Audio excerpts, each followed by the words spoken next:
In the midnight glow where the stars align, we lose ourselves in the rhythm divine. Underneath the sky painted with dreams, we're chasing the echoes of silent screams. Caught in the spell of the cosmic night, where fantasies bloom. Hello everyone, সকলোকে মোৰ চেনেলৰ অন্যটি ধুনীয়া ব্লগলৈ স্বাগতম জনাইছো আৰু এতিয়া গাপা ধুই আজৰি হলো আৰু আজি মই লৈছো সিএল মই ছুটিত আছো আজি ছোৱালীৰ এক্সাম চলিছে দুদিনমান হৈ গল এক্সাম চলা কিন্তু তাই অকনমান গাটো বেয়া হৈ যোৱাৰ কাৰণে মই আজি সিএল লব লগা হ'ল আজি মই ছুটিত আছো আজি তাইক মই আনিম গৈ স্কুলৰ পৰা কাৰণ যেহেতু এক্সাম চলি থাকিলে যেটো মানে নৰমাল ৰুটিনতকৈ অকমান সোনকালে ছুটি হৈ যায় আৰু মই আহি পা বহুত বেছি দেৰি হৈ যায় সেই কাৰণে মানে আজি মই সিএল লৈ ললো ছুটি লৈ লৈছো তাইক এটা মই গৈ আনিম গৈ স্কুলৰ পৰা তাৰ পিছত আহিহে মই লাঞ্চ বনাম আৰু আপোনালোকৰ লগত শেয়াৰ কৰি থাকিম আৰু এটা পাৰ্সেল আহিছে মোৰ এতিয়া অকনমান আগত মই বাথৰুমত থাকোতে পাৰ্সেল এটা আহিছে আৰু কি আহিছে জানো চাই লম বাৰু এতিয়া এটো এটা পাৰ্সেল আহিছে কিন্তু মিন্টাৰ পৰা আহিছে পাৰ্সেলটো বহুত কিটা পাৰ্সেল অৰ্ডাৰ দি থোৱা আছিল কিন্তু মই একজেক্টলি এটো কোনটো আহিছে জানো চালেহে গম পাম পাহৰি গৈছো এটো সাম কিন্তু এতিয়া পাৰ্সেলটো নখুলো অকনমান পিছত খুলিম মানে ছোৱালী আহি লক তাই মানে বহুত বেছি এক্সাইটেড হৈ যায় পাৰ্সেল খুলিবলৈ পালে পাৰ্সেল বুলি ক'লে আৰু একেবাৰে কপোনাৰ হৈ যাব আহি পোৱা লগে লগে যাৰে পাৰ্সেল নহক লাগিলে সেইকাৰণে মানে মই তাইৰ মানে এক্সাইটমেন্টখিনি চাই বহুত বেছি ভাল পাওঁ সেইকাৰণে মই এটো থৈ দিছো তাই যেতিয়া স্কুলৰ পৰা আহিব নহয় তাৰ পিছত খুলিম মানে তাই একদম বহুত বেছি ভাল পাব আৰু যি বস্তু নহক মোৰ কাৰণে হক বা ঘৰৰ বস্তু হক তাইৰ বস্তু হক পাপাকৰ বস্তু হক সেইবিলাকৰ লগত কথা নাই কিন্তু পাৰ্সেলটো খুলিবলৈ পালে একদম পুৰা হ্যাপি মানে সেইকাৰণে মই থৈ দিছো তাইক স্কুলৰ পৰা আনি লওঁ তাৰ পিছত খুলিম তাৰ পিছত আপোনালোকক দেখাই আছো বাৰু স্কুলৰ পৰা আহি পালোহি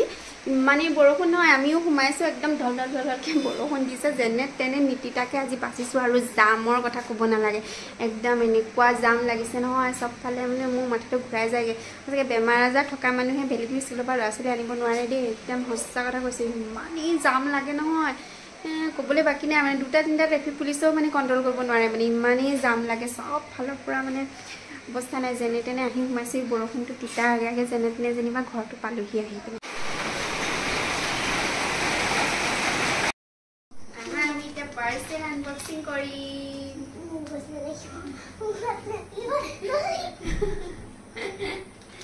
পাৰ্সেল আনবক্সিং কৰিম কোনে আনবক্সিং কৰিব তুমি নে ভাই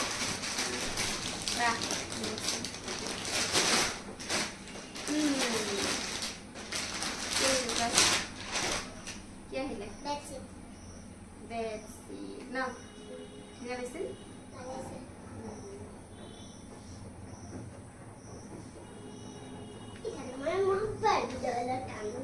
এখন মেসেজ খুব ধুনিয়া আৰু মই হল ভিডিও এটা দিম বেড কভাৰৰ আৰু মানে Amazon আৰু Myntra এনেকুৱা হল ভিডিও তাতে আপোনালোকে বেছি ভালকৈ দেখিব পাব এতিয়া মই অকনমানকে দেখাই দিছো আৰু এই ধুনিয়া কালাৰ গিটা দেখিছেনে গ্ৰীনৰ শেডত আছে গ্ৰীন লাইট yellow ব্লু আৰু লগতে অকনমান হোৱাইট আৰু অৰেঞ্জ টাইপৰ এনেকুৱা শেডত আছে খুব বেছি ধুনিয়া সামাৰৰ কাৰণে একদম পাৰফেক্ট চাচোন কালাৰটো কিমান বেছি ধুনিয়া লাগিছে পাৰি থলে একদম ৰুমটো খুব বেছি ধুনিয়া দেখাব এইখন মোৰ বহুত ভাল লাগিছে এইখন মিন্ট্ৰাৰ পৰা পাৰচেজ কৰিছো আৰু মাছটো অকনমান হোৱাইট শেডত আছে ইয়া মাছটো অকনমান হোৱাইট শেডত আছে আৰু লগতে ইয়া সৰু সৰুকৈ ফুল আছে ফুলখিনিও বহুত বেছি ধুনিয়া এইখন মোৰ ফাৰ্স্ট বেড কভাৰ হয় তাৰপিছত মই পাৰি পিনে ভিডিওটো কাখত লগাই দিলে তে গম পাব এইখন কেনেকুৱা লাগিছে কমেন্টত জনাবলৈ নাপাহৰিব আৰু ইয়াৰ লগতে দুটা কাৰো কভাৰো আছে কাৰো কভাৰ কিটাও একে প্ৰিন্টৰে হয় এইটো এটা একে প্ৰিন্টৰ খুব ধুনিয়া আৰু এটা এইটো দুটা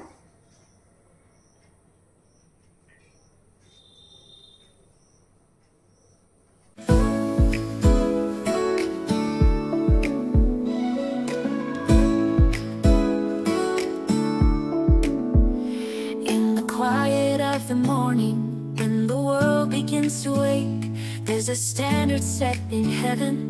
that no one can forsake it's the line by which all measures the truth that stands alone a guide for every heart and soul, to lead them to the throne. The measuring line by which all is known, every thought and deed, every secret sown.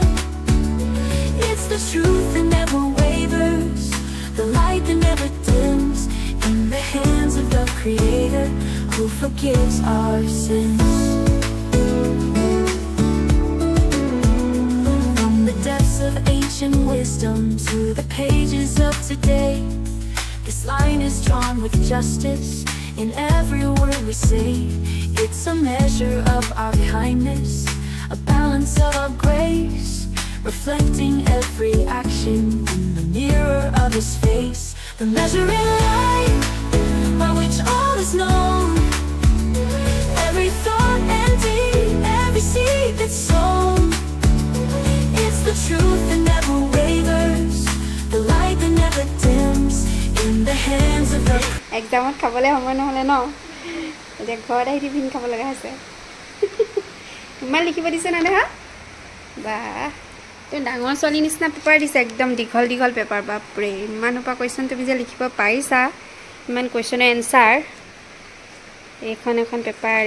Paper ইমান দীঘল দীঘল paper বাপৰে computer বেছি দিন তুমি পাৰিলা না জান পুৰা স্পিডত লিখিব লাগিব স্পিডত লিখিলেহে পাৰিবা বহুত কোৱেশ্চন আহিছে পুৰা স্পিডত ফাৰ্ষ্টৰ পৰা একদম পুৰা স্পিডত লিখিব লাগিব গম পাইছা তুমি খাই লোৱা দেই এইফালে লাঞ্চৰ কাৰণে তৈয়াৰী কৰিবলৈ লৈছোঁ মাছ আৰু লগতে জিকা আৰু নেমু চেপি বনাম বুলি ভাবিছোঁ আৰু এইখিনি চাওকচোন বেডগাজখিনি বনাম বেডগাজ খাই কোনে কোনে ভাল পায় কমেণ্টত জনাবচোন বেডগাজ খালেও ভাল আৰু খাবলৈও বহুত ভাল লাগে হয় নাই তিতাটো মানে ইমান বহুত বেছি তিতাও নহয় ভাজি খায়ো ভাল লাগে পিটিকা খায়ো ভাল লাগে মই অৱশ্যে আজি ভাজিহে বনাম পিটিকা নবনাম আৰু আমাৰ ছোৱালী যে একদম নাখায় সৰু সৰু ল'ৰা ছোৱালীবিলাকে তিতা খাই বহুত বেছি বেয়া পায় ন আমিও আগতে সৰুতে বেয়া পাইছিলোঁ তিতা কিন্তু ডাঙৰ হোৱাৰ লগে লগে তিতা খাবলৈ ষ্টাৰ্ট কৰা হ'লোঁ এইখিনি সৰু সৰু টুকুৰাকৈ কাটি ল'লোঁ বেডগাজখিনি বহুত ধুনীয়া আছিলে একদম কোমলীয়া আৰু দোকানীকে মানে একদম ধুনীয়াকৈ গুচাই মেলি দিছে মই যিহেতু গুচাবলৈ অকণমান অসুবিধা পাওঁ সেইকাৰণে মানে দোকানীটোৱে খুব ধুনীয়াকৈ গুচাই মেলি দিছে মই জাষ্ট অকল বনাইছোঁ কাটি লৈ পিনি এয়া বনাই ল'লোঁ খুব ধুনীয়াকৈ বেডগাজ আৰু মাছৰ জোল বনাম লগতে খুব টেষ্টি আজি তৰকাৰী হ'বলৈ গৈ আছে মাছখিনি প্ৰথমতে এয়া নিমখ দি লৈছোঁ তাৰপিছত হালধি দিছোঁ আৰু মাছ যেতিয়া মই ফ্ৰাই কৰোঁ নহয় মাছ ফ্ৰাই কৰাৰ আগত অকণমান মিঠাতেল দি দিওঁ কেঁচা মিঠাতেল তেতিয়া মাছখিনি পিছ মানে পূৰা ধুনীয়া হৈ থাকে আৰু বেছি মানে টাইট হৈ নাযায় মানে খাবলৈ বহুত বেছি ভাল লাগে মই এনেদৰে বনাওঁ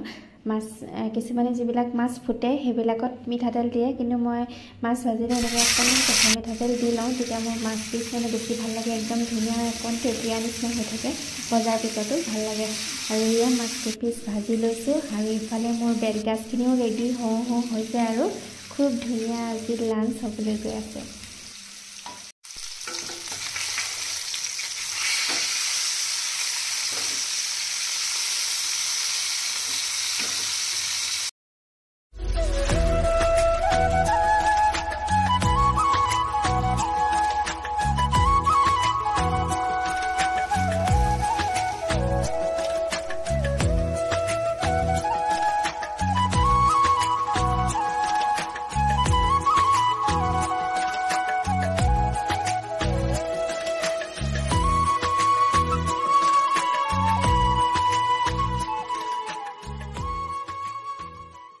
ভিডিওটো চাই যদি ভাল লাগিলে প্লিজ লাইক এটা কৰি দিব আৰু নতুনকৈ যিসকলে মোৰ চেনেল চাইছে প্লিজ চেনেলটো ছাবস্ক্ৰাইব কৰি থৈ যাবলৈ নাপাহৰিব আৰু এতিয়া লাঞ্চ খালোঁ আৰু ডিনাৰ একদম চিম্পলকৈ বনাম সেইকাৰণে আপোনালোকৰ লগত শ্বেয়াৰ নকৰোঁ আৰু ছোৱালী যিহেতু এক্সাম চলি আছে মই তাইক পঢ়াত বহুত বেছি গুৰুত্ব দিওঁ সেইকাৰণে মানে মই ৰাতি খানাটো মানে একদম চিম্পলকৈ বনাওঁ আৰু ছোৱালী আৰু ময়ে খাওঁ পাপাকে যিহেতু নাখায় ৰাতিৰ খানা সেইকাৰণে একদম চিম্পলকৈ বনাওঁ আৰু ভাতত লাগি থাকিলে তাইলে পঢ়াটোতো নহ'ব ন আৰু জানে ইংলিছ মিডিয়ামত পঢ়া ল'ৰা ছোৱালীবিলাকৰ কিমান বেছি পঢ়িব লাগে আৰু কিমান বেছি চিলেবাছ গতিকে গোটেইখিনি কমপ্লিট কৰিবলৈ হ'লে মোৰ বহুত বেছিয়ে টাইম লাগে আৰু যিহেতু মই দিনত একদম সময় নাপাওঁ মই নিজৰ কাৰণে পূৰা সময় নাপাওঁ আৰু সেইকাৰণে মই এয়া ৰাতি তাইক অকণমান পঢ়াত ব্যস্ত হৈ আছোঁ আৰু ভিডিঅ'টো শেষলৈকে চোৱাৰ কাৰণে আপোনালোক সকলোকে অশেষ ধন্যবাদ